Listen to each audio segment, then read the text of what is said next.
boa noite a todos. Quero começar expressando a minha imensa satisfação em poder compartilhar com os senhores aqui o trabalho realizado na Jacobina Mineração e Comércio e, de forma antecipada, também agradecer a toda a equipe operacional da Jacobina Mineração e Comércio pelo apoio, dedicação e compromisso, sem as quais esse projeto não teria alcançado o êxito. Hoje nós vamos falar sobre o trabalho de redução percentual da diluição operacional nos estopos de lavra da Jacobina, projeto liderado por mim e o patrocinador, o senhor Antônio Marcos Mendonça de Oliveira. É importante notar que a Jacobina Mineração e Comércio foi vendida recentemente, deixou de fazer parte do Grupo Yamana e agora faz parte do Grupo Panamérica Silver. Então, alguns pontos importantes a trazer. A Panamérica Silver é líder mundial em produção de prata, tem cerca de 21 mil funcionários, está presente hoje em cerca de 8 países, tem 14 minas em operação, tem uma forte atuação ESG, uma empresa listada na Bolsa de Valores de Toronto e Nova York, e também tem sido reconhecida com vários prêmios por suas práticas de sustentabilidade e responsabilidade social. A apresentação do projeto, basicamente, a diluição é inerente às atividades de desmonte de rocha, infelizmente, em especial, desmonte em subsolo. Mas, quando bem controlado, esses controles podem trazer diversos benefícios para as companhias, desde a redução de insumos, como diesel, por exemplo, até a redução em contratos de transporte, que é o caso da Jacobina hoje. Então, o objetivo do projeto era reduzir em pelo menos 1 ponto percentual a diluição operacional, quando comparada ao ano de 2021. A metodologia. Nós optamos por utilizar a metodologia Lean Six Sigma, uma metodologia já bastante conhecida nas companhias, também em especial para as companhias de mineração. Essa metodologia permite tratar dados de problemas complexos, como reduzir também desperdícios e variabilidade nos processos. A principal, mas não única ferramenta utilizada é a ferramenta conhecida como DMAIC, também é uma ferramenta bastante conhecida dentro do meio. Ela permite que a gente defina um problema, meça esse problema, analise esse problema, implemente soluções para esse problema e, por último, controlar, fazer com que esses ganhos se mantenham no tempo, porque projeto bom é projeto que se sustenta. Inicialmente, a gente precisa identificar quem são os nossos clientes, no caso, um cliente único, que é a planta de tratamento de minérios. A gente também precisa ter um requisito válido, essa planta precisa receber o minério da mina com uma diluição máxima de 13,29%.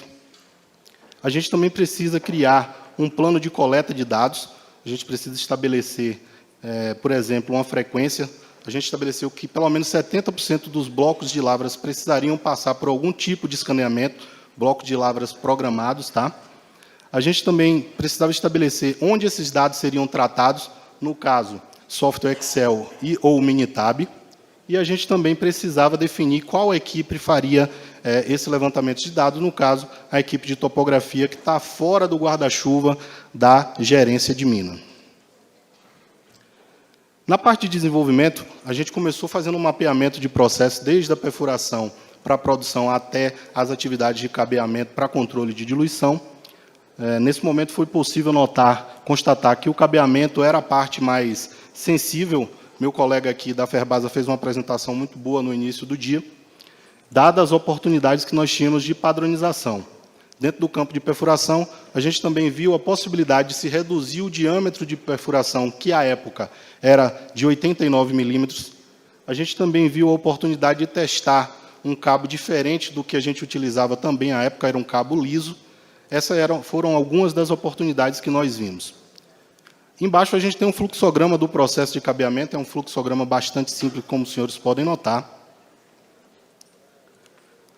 Na relação de dados históricos, a gente precisava olhar pelo retrovisor para saber onde nós estávamos e qual direção nós iríamos tomar. Então, a gente utilizou os resultados de 2021, mês a mês.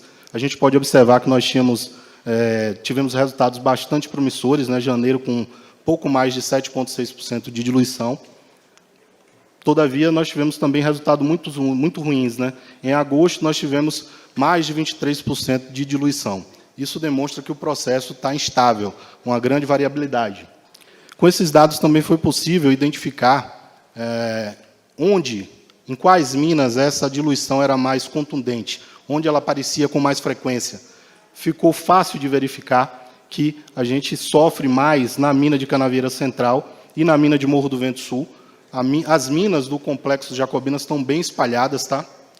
Aprofundando um pouco mais o estudo, a gente observou em quais corpos geológicos essa diluição se apresentava com mais contundência também. Então, ficou evidente que nós tínhamos uma diluição mais forte nos corpos LU, nos corpos do Morro do Vento, do MR, do Menrife, e também nos corpos basal. Ainda com esses dados, nós conseguimos fazer um levantamento básico de média, desvio padrão, primeiro e terceiro quartil dos dados históricos de 2021, e assim a gente conseguiu também começar a calcular a capacidade desse processo. Passada essa etapa de análise de dados, nós entendemos que era o momento de reunir a equipe, colocar as pessoas em sala e utilizar a expertise dos principais stakeholders para a gente extrair ideias. É natural que surjam muitas ideias nesse momento.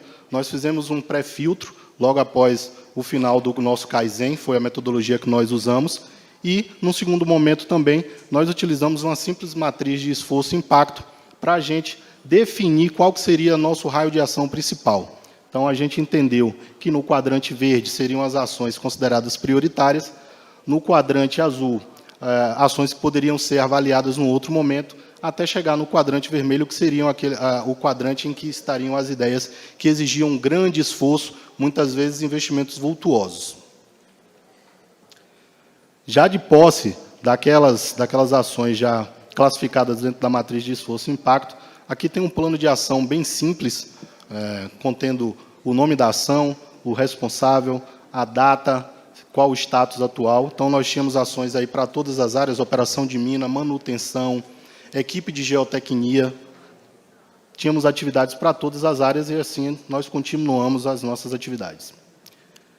Já utilizando as ideias que nós pegamos do Kaizen, a gente começou a fazer uma mudança dentro do fluxograma, inserindo da atividade de cabeamento, inserindo alguns pontos chaves, como a obrigatoriedade de se checar o comprimento dos furos antes da execução do cabeamento em si, e também uma checagem da cauda da nata de cimento que nós utilizávamos à época.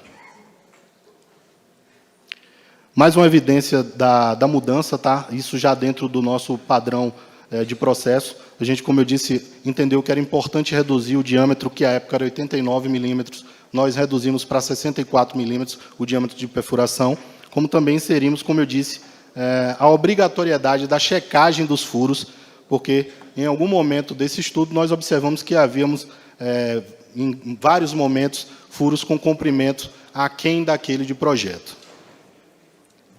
Aqui mais uma evidência dos treinamentos teóricos, junto à equipe já com o POP revisado. Na parte de baixo, uma foto observando, instruindo e observando as equipes em campo, antes, durante e depois as atividades de cabeamento. Vale lembrar que nosso cabeamento é manual, E ali, uma evidência da substituição do cabo liso usado à época por um cabo nut cage. Esse nome pode variar, dependendo do fabricante. Dentro dos resultados e conclusões, utilizando aqui o Minitab como ferramenta principal para essas análises, quero chamar a atenção dos senhores para a parte direita do nosso slide, onde nós temos a demonstração dos 5 primeiros meses antes do início do projeto para as diluições individuais mês a mês, e, do lado oposto, nós temos os 5 meses posteriores. A gente consegue observar uma leve redução na média da diluição, bem como uma diferença, uma redução na variabilidade nos limites de controle.